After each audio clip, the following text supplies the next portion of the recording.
할렐루야. 바이블 타임. 오늘은 누가복음 21장에서 22장 말씀입니다. 21장, 예수께서 눈을 들어 부자들이 헌금께에 헌금 넣는 것을 보시고 또 어떤 가난한 과부가 거기에 랩돈 2잎을 넣는 것을 보셨다. 그래서 예수께서는 말씀하셨다. 내가 진정으로 너희에게 말한다. 이 가난한 과부가 누구보다도 더 많이 넣었다. 저 사람들은 다 넉넉한 가운데서 자기들의 헌금을 넣었지만 이 과부는 구차한 가운데서 가지고 있는 생활비 전부를 털어 넣었다. 몇몇 사람들이 성전을 가리켜서 아름다운 돌과 봉헌물로 꾸며 놓았다고 말들을 하니 예수께서 말씀하셨다. 너희가 보고 있는 이것들이 돌 한 개도 돌 위에 남지 않고 다 무너질 날이 올 것이다. 제자들이 예수께 물었다. 선생님, 그러면 이런 일들이 언제 있겠습니까? 또 이런 일이 일어나려고 할 때는 무슨 징조가 있겠습니까? 예수께서 대답하셨다. 너희는 속지 않도록 조심하여라. 많은 사람이 내 이름으로 와서 말하기를 내가 그리스도다 하거나 때가 가까이 왔다 할 것이다. 그러나 그들을 따라가지 말아라. 전쟁과 난리의 소문을 듣더라도 두려워하지 말아라. 이런 일이 반드시 먼저 일어나야 한다. 그러나 종말이 곧 오는 것은 아니다. 그때에 예수께서 그들에게 말씀하셨다. 민족이 일어나 민족을 치고 나라가 일어나 나라를 칠 것이다. 큰 지진이 나고 곳곳에 기근과 역병이 생기고 하늘로부터 무서운 일과 큰 징조가 나타날 것이다.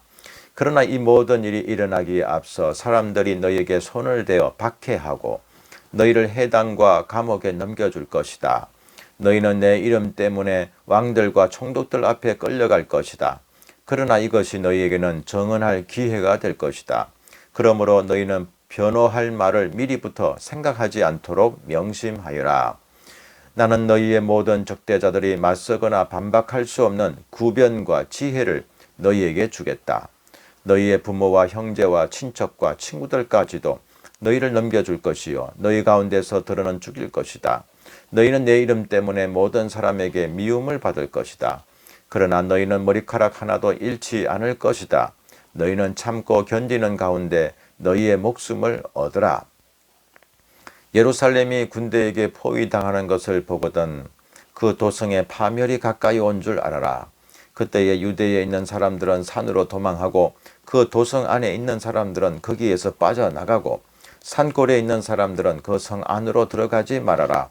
그때가 기록된 모든 말씀이 이루어질 징벌의 날들이기 때문이다. 그 날에는 아이 뵌 여자들과 젖먹이가 딸린 여자들은 화가 있다. 땅에는 큰 재난이 닥치겠고 이 백성에게는 무서운 진노가 내릴 것이다. 그들은 칼날에 쓰러지고 뭇 이방 나라의 포로로 잡혀갈 것이요 예루살렘은 이방 사람들의 때가 차기까지 이방 사람들에게 짓밟힐 것이다. 그리고 해와 달과 별들에서 징조들이 나타나고 땅에서는 민족들이 바다와 파도의 성난 소리 때문에 어쩔 줄을 몰라서 괴로워할 것이다. 사람들은 세상에 닥쳐올 일들을 예상하고 무서워서 기절할 것이다. 하늘의 세력들이 흔들릴 것이기 때문이다. 그때의 사람들은 인자가 큰 권능과 영광을 띠고 구름을 타고 오는 것을 볼 것이다. 이런 일들이 일어나기 시작하거든 일어서서 너희의 머리를 들어라. 너희의 구원이 가까워지고 있기 때문이다. 예수께서 그들에게 비유를 하나 말씀하셨다. 무화과 나무와 모든 나무를 보아라. 잎이 돋으면 너희는 스스로 보고서 여름이 벌써 가까이 온 줄을 안다. 이와 같이 너희도 이런 일들이 일어나는 것을 보거든 하나님의 나라가 가까이 온 줄로 알아라. 내가 진정으로 너희에게 말한다. 이 세대가 끝나기 전에 이 모든 일이 다 일어날 것이다. 하늘과 땅은 없어질지라도 내 말은 절대로 없어지지 않을 것이다. 너희는 스스로 조심해서 방탕과 술 취함과 세상살이의 걱정으로 너희의 마음이 짓눌리지 않게 하고 또한 그날이 득과 같이 너희에게 닥치지 않게 하여라. 그날은 온 땅에 사는 모든 사람에게 닥칠 것이다. 그러니 너희는 앞으로 일어날 이 모든 일을 능히 피하고 또 인자 앞에 설 수 있도록 기도하면서 늘 깨어 있으라. 예수께서는 낮에는 성전에서 가르치시고 밤에는 나와서 올리버산이라고 하는 산에서 지내셨다. 그런데 모든 백성이 그의 말씀을 들으려고 이른 아침부터 성전으로 모여들었다. 22장 유월절이라고 하는 무교절이 다가왔다. 그런데 대제사장들과 율법학자들은 예수를 없애버릴 방책을 찾고 있었다. 그들은 백성을 두려워하였다. 12 가운데 하나인 가롯이라는 유다에게 사탄이 들어갔다. 유다는 떠나가서 대제사장들과 성전 경비대장들과 더불어 어떻게 예수를 그들에게 넘겨줄지를 의논하였다. 그래서 그들은 기뻐하여 그에게 돈을 주겠다고 약조하였다. 유다는 동의하고 무리가 없을 때에 예수를 그들에게 넘겨주려고 기회를 노리고 있었다. 유월절 양을 잡아야 하는 무교절 날이 왔다. 예수께서 베드로와 요한을 보내시며 말씀하셨다. 가서 우리가 먹을 수 있게 유월절을 준비하여라. 그들이 예수께 말하였다. 어디에다 준비하기를 바라십니까? 예수께서 대답하셨다. 너희가 성 안으로 들어가면 물 한 동이를 메고 오는 사람을 만날 것이니 그가 들어가는 집으로 따라가거라. 그리고 그 집주인에게 말하기를 선생님께서 당신에게 말씀하시기를 내가 내 제자들과 함께 유월절 음식을 먹을 그 방이 어디에 있느냐고 하십니다 하여라. 그러면 그 사람은 자리를 깔아놓은 큰 다락방을 너희에게 보여줄 것이니 너희는 거기에다 준비를 하여라. 그들이 가서 보니 예수께서 말씀하신 그대로였다. 그리하여 그들은 유월절을 준비하였다. 시간이 되어서 예수께서 자리에 앉으시니 사도들도 그와 함께 앉았다. 예수께서 그들에게 말씀하셨다. 내가 고난을 당하기 전에 너희와 함께 이 유월절 음식을 먹기를 참으로 간절히 바랐다.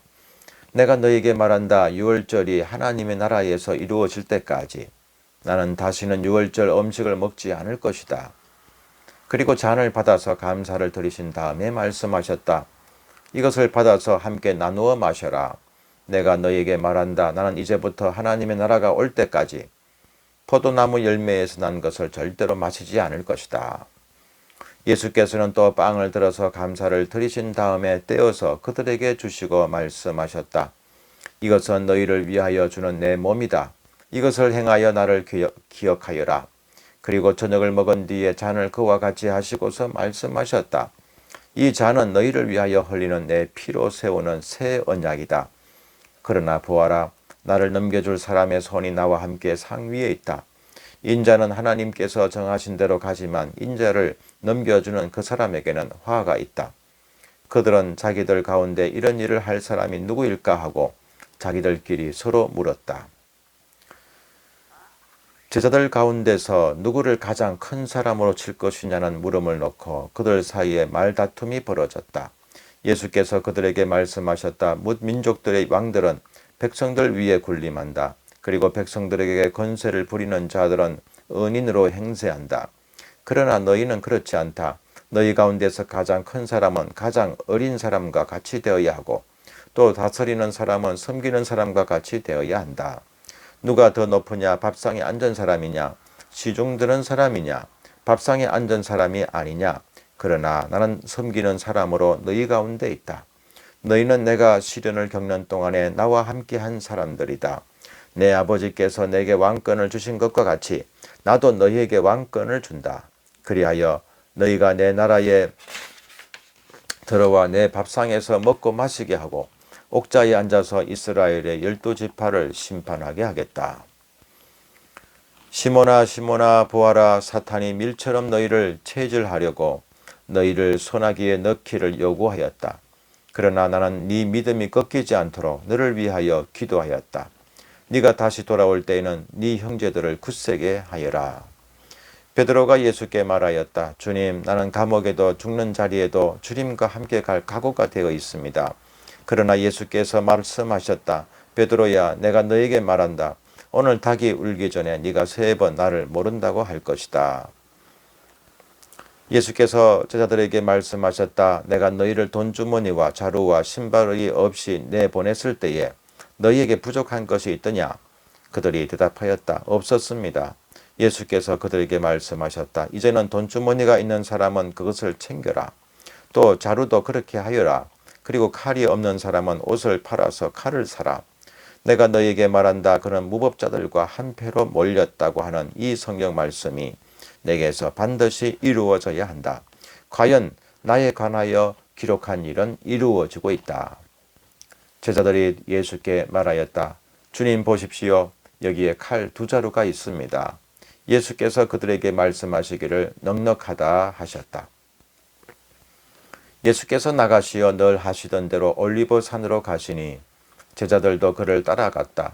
그곳에 이르러서 예수께서 제자들에게 말씀하시기를 시험에 빠지지 않도록 기도하여라 하신 뒤에 그들과 헤어져서 돌을 던져서 닿을 만한 거리에 가서 무릎을 꿇고 이렇게 기도하셨다. 아버지, 만일 아버지의 뜻이면 내게서 이 잔을 거두어 주십시오. 그러나 내 뜻대로 되게 하지 마시고 아버지의 뜻대로 되게 하여 주십시오. 그때의 천사가 하늘로부터 그에게 나타나서 힘을 북돋우어 드렸다. 예수께서 고뇌에 차서 더욱 간절히 기도하시니 땀이 핏방울같이 되어서 땅에 떨어졌다. 기도를 마치고 일어나 제자들에게로 와서 보시니 그들이 슬픔에 지쳐서 잠들어 있었다. 그래서 그들에게 말씀하셨다. 왜들 자고 있느냐? 시험에 빠지지 않도록 일어나서 기도하여라. 예수께서 아직 말씀하시고 계실 때에 한 무리가 나타났다. 12 가운데 하나인 유다라는 사람이 그들의 앞장을 서서 왔다. 그는 예수께 입을 맞추려고 가까이 왔다. 예수께서 그에게 말씀하셨다. 유다야, 너는 입맞춤으로 인자를 넘겨주려고 하느냐? 예수의 둘레에 있는 사람들이 사태를 보고서 말하였다. 주님, 우리가 칼을 쓸까요? 그 가운데 한 사람이 대제사장의 종의 오른쪽 귀를 쳐서 떨어뜨렸다. 예수께서 말씀하시기를 그만해 두어라 하시고 그 사람의 귀를 만져서 고쳐주셨다. 그런 다음에 자기를 잡으러 온 대제사장들과 성전 경비대장들과 장로들에게 말씀하셨다. 너희가 강도를 잡듯이 칼과 멍둥이를 들고 나왔느냐? 내가 날마다 성전에서 너희와 함께 있었으나 너희는 내게 손을 대지 않았다. 그러나 지금은 너희의 때요 어둠의 권세가 판을 치는 데다. 그들은 예수를 붙잡아서 끌고 대제사장의 집으로 데리고 갔다. 그런데 베드로는 멀찍이 떨어져서 뒤따라갔다. 사람들이 뜰 한가운데 불을 피워놓고 둘러앉아 있는데 베드로도 그들 가운데 끼어 앉아 있었다. 그때에 한 하녀가 베드로가 불빛을 안고 앉아 있는 것을 보고 그를 빤히 노려보고 말하였다. 이 사람도 그와 함께 있었어요. 그러나 베드로는 그것을 부인하여 이렇게 말하였다. 여보시오, 나는 그를 모르오. 조금 뒤에 다른 사람이 베드로를 보고서 말했다. 당신도 그들과 한패요. 그러나 베드로는 이 사람아, 나는 아니란 말이요 하고 말하였다. 그리고 1시간쯤 지났을 때에 또 다른 사람이 강경하게 주장하였다. 틀림없이 이 사람도 그와 함께 있어서 이 사람은 갈릴리 사람이니까요. 그러나 베드로는 이렇게 말하였다. 여보시오, 나는 당신이 무슨 소리를 하는지 모르겠소. 베드로가 아직 말을 채 끝내기도 전에 곧 닭이 울었다. 주님께서 돌아서서 베드로를 똑바로 보셨다. 베드로는 주님께서 자기에게 오늘 닭이 울기 전에 네가 3번 나를 모른다고 할 것이다 하신 그 말씀이 생각났다. 그리하여 그는 바깥으로 나가서 비통하게 울었다. 예수를 지키는 사람들이 예수를 때리면서 모욕하였다. 또 그들은 예수의 눈을 가리고 말하였다. 너를 때린 사람이 누구인지 알아맞추어 보아라. 그들은 그 밖에도 온갖 말로 모욕하면서 예수께 욕설을 퍼부었다. 날이 밝으니 백성의 장로회 곧 대제사장들과 율법학자들이 모여서 예수를 그들의 공의회로 끌고 가서 이렇게 말하였다. 그대가 그리스도이면 그렇다고 우리에게 말해 주시오. 예수께서 그들에게 말씀하셨다. 내가 그렇다고 여러분에게 말하더라도 여러분은 믿지 않을 것이요. 내가 물어보아도 여러분은 대답하지 않을 것이요. 그러나 이제부터 인자는 전능하신 하나님의 오른쪽에 앉게 될 것이요. 그러자 모두가 말하였다. 그러면 그대가 하나님의 아들이요? 예수께서 그들에게 말씀하셨다. 내가 그러라고 여러분이 말하고 있어. 그러자 그들은 말하였다. 이제 우리에게 무슨 증언이 더 필요하겠소? 우리가 그의 입에서 나오는 말을 직접 들었으니 말이요.